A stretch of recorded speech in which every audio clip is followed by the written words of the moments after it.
اس نے کسی کا قتل بھی نہیں کیا تھا اور فساد بھی نہیں مچایا تھا. ایسے انسان کو اگر کسی نے قتل کر دیا تو اللہ کے نبی فرماتے ہیں فَقَتَلَ النَّاسَ جَمِيعًا, اس نے ایک انسان کو قتل نہیں کیا, فَكَأَنَّمَا قَتَلَ النَّاسَ جَمِيعًا, وہ ساری دنیا کی انسانیت کا قاتل ہے. ایک انسان کے قتل کو ساری دنیا کے لوگوں کا اور ساری انسانیت کا قتل قرار دیا ہے. دنیا کا کوئی مذہب ہمیں دکھاؤ جو یہ کہتا ہو ایک انسان کے قتل کو ساری انسانیت کا قتل, کہاں ملے گا؟ یہ انسانیت تھی. جرجیس صاحب روزے سے ہیں اور جرجیس صاحب کے پڑوس میں ہندو رہتا ہے, سکھ رہتا ہے, عیسائی رہتا ہے, اور اس پڑوسی کو آپریشن ہونا ہے. 4 بج چکے ہیں, روزہ کھولنے میں ابھی 2 گھنٹہ باقی ہے,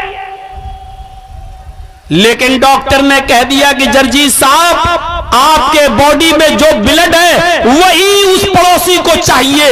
آپ کا بلڈ اس کے بلڈ سے ٹچ ہے, اگر ایک بوتل بلڈ اگر ابھی اس کو نہیں ملا تو وہ مر جائے گا. اب جرجیس کا مذہب اسلام یہ کہتا ہے کہ جرجیس صاحب اسی وقت روزہ توڑ دیجئے, توڑیے, اپنے ہاتھ کو پیش کیجئے اور ڈاکٹر سے بوتل بلڈ نکلوائیے اور اس پڑوسی کی, چاہے وہ ہندو ہو, چاہے وہ سکھ ہو, چاہے وہ عیسائی ہو, اس کو دیجئے, اس کو جیون دان دیجئے, اس کو زندگی دیجئے. اس لیے کہ روزے کی قضا تو بعد میں بھی پوری کی جا سکتی ہے, لیکن اگر اس کی جان چلی گئی تو دوبارہ نہیں آئے گی. اگر بچا سکتے ہو تو یہ کام کرو. یہ انسانیت ہے, یہ ہمیں اسی مذہب نے بتایا ہے. اس لیے کودی میڈیا کے ہڈیوں پہ پلنے والے اینکروں سن لو, اسی لیے میں کہتا ہوں کہ جرجیس کی نظر میں اسلام سب سے بڑا ہے, کیونکہ انسانیت کا سب سے بڑا سبق ہمیں اسلام نے دیا ہے. ہمیں اسلام نے بتایا ہے کہ روزہ توڑ دو لیکن اس کی جان بچاؤ. 1 ml 2 ml بلڈ نکالنا وہ الگ بات ہے, چلو بلڈ کی جانچ ہونا ہے, ڈینگو کی جانچ ہونا ہے, وہ ایک الگ چیز ہے, روزہ نہیں ٹوٹے گا. لیکن ایک بوتل نکلوانا ہے, 250-300 ml بلڈ دینا ہے اور اس کی جان بچانا ہے, تو اتنا زیادہ بلڈ نکالنے کے بعد تو روزہ ٹوٹ جائے گا. لہٰذا اس روزے کو توڑ دو, اس کی قضا بعد میں کر لینا, لیکن اس یہودی کی, اس عیسائی کی, اس مسلمان کی یا اس ہندو کی جان کو بچانا اس وقت ضروری ہے. یہ اسلام ہمیں سبق دیتا ہے, یہ اسلام ہمیں سکھاتا ہے. اس لیے اسلام نے ہمیں بتایا ہے کہ انسانیت کیا ہے. محمد رسول اللہ صلی اللہ علیہ وسلم کو پتا چلا ایک یہودی بچہ میری خدمت کرتا تھا, وہ بیمار ہو گیا.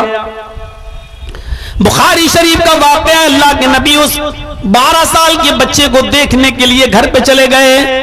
اس یہودی بچے کے پاس بیٹھ گئے, وہ آخری سانسیں لے رہا تھا, آخری سانسیں, اور برابر اللہ کے نبی صلی اللہ علیہ وسلم کو دیکھا جا رہا تھا اور سانس اس کی اٹکی ہوئی تھی. اللہ کے نبی صلی اللہ علیہ وسلم نے اس یہودی بچے کے سر پہ ہاتھ رکھا اور کہا, بیٹے قل لا الہ الا اللہ, لا الہ الا اللہ کہہ دو. بیٹا لا الہ الا اللہ پڑھ لو. اس نے اپنے باپ کی طرف دیکھا, اس یہودی بچے نے اپنے باپ کی طرف دیکھا, یعنی میرے باپ کہیں ناراض تو نہیں ہوں گے. باپ کو معلوم تھا کہ بیٹا بچپن سے نبی کی خدمت میں لگا ہے اور وہ بار بار کہہ بھی چکا تھا کہ ابو محمد رسول اللہ بہت اچھے ہیں, میں ان کے پاس جاؤں گا, ان کی باتیں ہمیں اچھی لگتی ہیں, میں بھی اسلام لانا چاہتا ہوں. لیکن باپ کے ڈر سے وہ اور ڈانٹ سے وہ اسلام نہیں لاتا تھا. آج وہ اپنے باپ کو پھر دیکھ رہا ہے. باپ نے اشارے سے کہہ دیا, بیٹے تمہارا دل جس پر مطمئن تھا وہی کرو. تم اس سے پہلے بھی محمد رسول اللہ کی باتوں کو مانا کرتے تھے, آج بھی مان لو. باپ نے جب اجازت دے دی تو اس بچے نے ہنستے ہوئے کلمہ پڑھ لیا, لا الہ الا اللہ محمد رسول اللہ. اس بچے کی زبان سے یہ کلمہ نکلا اور وہ بچہ انتقال کر گیا. اس بچے کی ڈیتھ ہو گئی. نبی اکرم صلی اللہ علیہ وسلم کے آنکھوں میں آنسو آئے, لیکن آسمان کی طرف نظر ڈالتے ہوئے فرمایا الحمدللہ الذی انقذہ من النار. تمام تعریفیں اس اللہ کے لیے ہیں جس نے مرنے سے پہلے اس بچے کو جہنم کی آگ سے بچا لیا, مرنے سے پہلے اس بچے کا انتقال, اس کا خاتمہ توحید پر فرمایا. تمام تعریفیں اس اللہ کے لیے ہیں جس نے اس بچے کو جہنم کی آگ سے محفوظ کر لیا. تو میں کہنا یہ چاہتا تھا میرے بھائیوں کی محمد رسول اللہ یہودیوں کی بھی تیمارداری کیا کرتے تھے, یہاں تک کہ چھوٹے چھوٹے بچوں کی بھی عیادت کرنے میں آپ کو عار نہیں آیا کرتی تھی, آپ شرم محسوس نہیں کرتے تھے. یہی تو انسانیت ہے. آپ ہندو بھائیوں کے اور یہودی اور عیسائیوں کی عیادت میں بھی جا سکتے ہیں, آپ ان کو دیکھنے بھی جا سکتے ہیں, ان کی مدد بھی کر سکتے ہیں, ان کو پھل فروٹ بھی لے کر دے سکتے ہیں. بلکہ اگر کوئی غیر مسلم بھائی آپ کا دوست ہے اور انتقال کر گیا تو آپ اس کی میت میں اس کے پیچھے پیچھے بھی جا سکتے ہو, یہاں تک کہ اگر اس کو جلایا جاتا ہے تو آپ شمشان گھاٹ بھی جا سکتے ہو. ہاں اتنا ضرور ہے کہ آپ اس میں شامل ہو سکتے ہو, لیکن آپ اپنے ہاتھ سے لکڑی لے کر اس آگ کو, اس میت کو, اس کو جلا نہیں سکتے, اس لیے کہ اتھارٹی اللہ کے رسول نے آپ کو نہیں دی, اسلام آپ کو یہ نہیں دیتا. آپ وہاں شامل ہو سکتے ہو, ان کے غم میں شریک ہو سکتے ہو, لیکن آپ اپنے ہاتھ سے اس کو آگ نہیں لگا سکتے ہو. میرے بھائیوں, اسلام ہی ہمیں یہ انسانیت کا سبق دیتا ہے, اسلام ہی ہمیں یہ انسانیت کا درس دیتا ہے.